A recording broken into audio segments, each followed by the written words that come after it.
అందరికీ praise lord దేవుని బిడ్డలారా, ప్రభువైన యేసుక్రీస్తు వారి నామంలో మరొకసారి మీకు శుభములు కోరుకుంటూ మీ కొరకు నిరంతరంగా ప్రార్థన చేస్తున్నాం. వాక్యం వింటున్న మీరు ప్రతిరోజు వ్యక్తిగతంగా దేవుని సన్నిధి మీరు అనుభవించాలి. ప్రభుతో మంచి సహవాసం మీరు అనుభవించాలి. దేవుని వాక్యమందు ప్రభువైన క్రీస్తు వారిలో ఉన్న జీవమందు మీరు ఎదగాలి, అభివృద్ధి చెందాలి అని ఒక ఆశతో ప్రార్థన చేస్తున్నాం. మీ కొరకు ప్రయాసం కూడా పడుతున్నాం.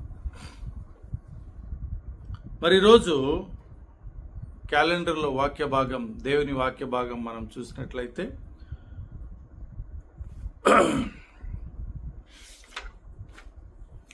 యోబు గ్రంథము 22 అధ్యాయం 28 వచనంలో నీ మార్గముల మీద వెలుగు ప్రకాశించును అని మనం చూస్తున్నాం. ప్రియులారా, ఏంటి? నీ మార్గం మీద వెలుగు ప్రకాశించును అని చూస్తాం. మా జీవితాల్లో అనేకమైన మార్గాల మీద ఇంకా చీకటి ఉంటుంది. ఎటు పోవాలి, ఏం చేయాలి అనే ఒక దిక్కు తెలియక మేమెంతో కుంగిపోయి ఉంటాం, ఎంతో నిరాశలు ఉంటాం, ఎంతో బాధలు ఉంటాం.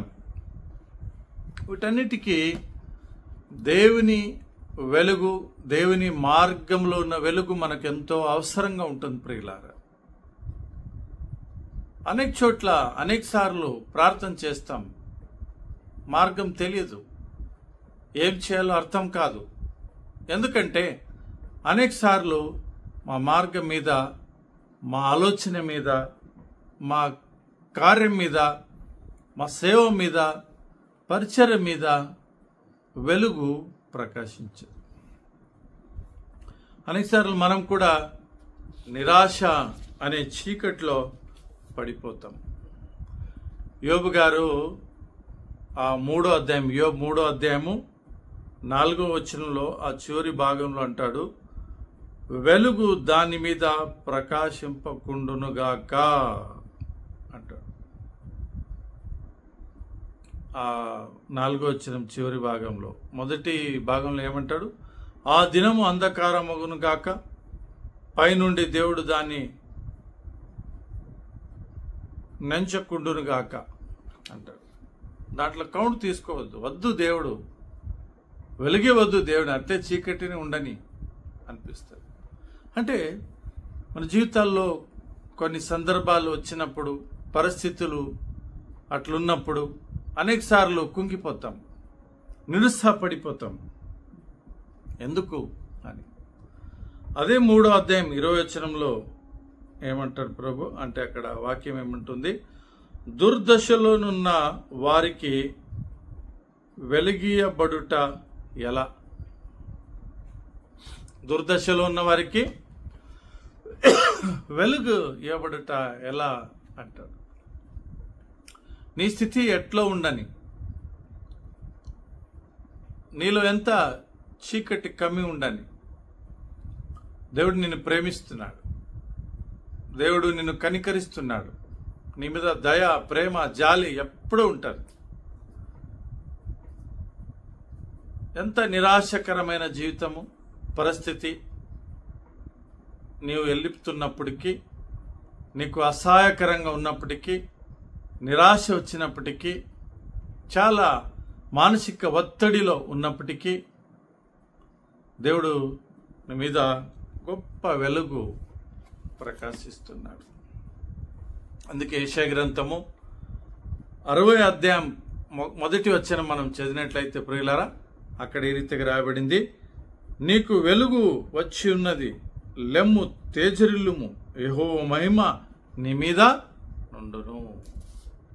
లెమ్ము. ఎందుకు నిరాశలు ఉంటావు? ఎందుకు ఇంకా దుఃఖంలో ఉంటావు, బాధలు ఉంటావు? జరిగినది దేవుడు ఏదో ఒక ఉద్దేశం, పాఠం, ఆత్మీయమైన నేర్పుదలకు దేవుడు అనుమతిస్తుంటాడు. మనం ముందుకు పోవాలి.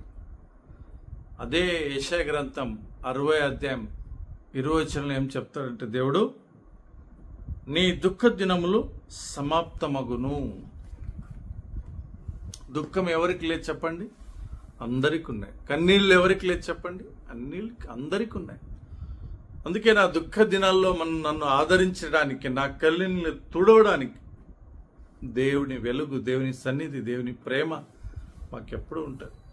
అనేక సార్లు పరిస్థితి వచ్చినప్పుడు ఎందుకు వెలుగు, ఎందుకు నిరాశ, జిగుప్స ఉంటుంది ప్రియులారా. అవన్నీ చూడకుండా దేవుని వాగ్దానం, దేవుని ప్రేమ, దేవుడు మమ్మల్ని బలపరిచే విధానం చూసుకుంటూ ముందుకెళ్ళాలి. ఎందుకంటే నీ మార్గంన దేవుని వెలుగు ప్రకాశింపచేస్తా అంటున్నాడు. ఈ వాగ్దానం పట్టుకొని ముందుకు సాగండి. దేవుడు గొప్ప కార్యాలు మీ జీవితాల్లో చేస్తారు. అట్లు చేసేటట్లు ప్రభువుని సమర్పించుకుందాం, ప్రార్థన చేసుకుందాం. జీవముల తండ్రి, మీ మాటలకై స్తోత్రాలు. వెలుగు మార్గమున ప్రకాశించని చెప్పారు. మా జీవితాల్లో అనేక సార్లు చీకటి మమ్మల్ని కప్పి ఉంది. ఎంతో నిరాశ ఉన్నాము, నిరుత్సాహం ఉన్నాము. ముందు ఏం చేయాలో పరిస్థితి తెలియకున్నాము. మా చుట్టూ చీకటి ఆవరించి ఉంది. మీరే మీ వెలుగు ప్రకాశింపచేసి మార్గం తెరవలసిందిగా మేము చూస్తున్నాం. కష్టాలు, నష్టాలు, సమస్యలు, బాధలు, ఇబ్బందులు, ఇరుక్కులో, జిగుప్సలో ఉన్నవారు, నాకు వద్దు ఇంకా ఎందుకు ఈ మార్గము అనుకున్న వారిని బలపరచండి, మీ ప్రేమ వెల్లడిపరచండి. హెప్సిబా బ్యూలా ఈ ఒక ఛానల్ ద్వారా వాక్యం వింటున్న ప్రతి ఒక్కరిని బలపరచండి. వారి ప్రార్థన, వారికి కొరకు ప్రార్థన చేస్తున్నాం.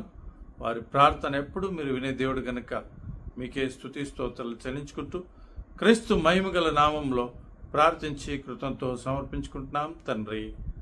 ఆమేన్. ప్రైజ్ లార్డ్ ప్రియులారా.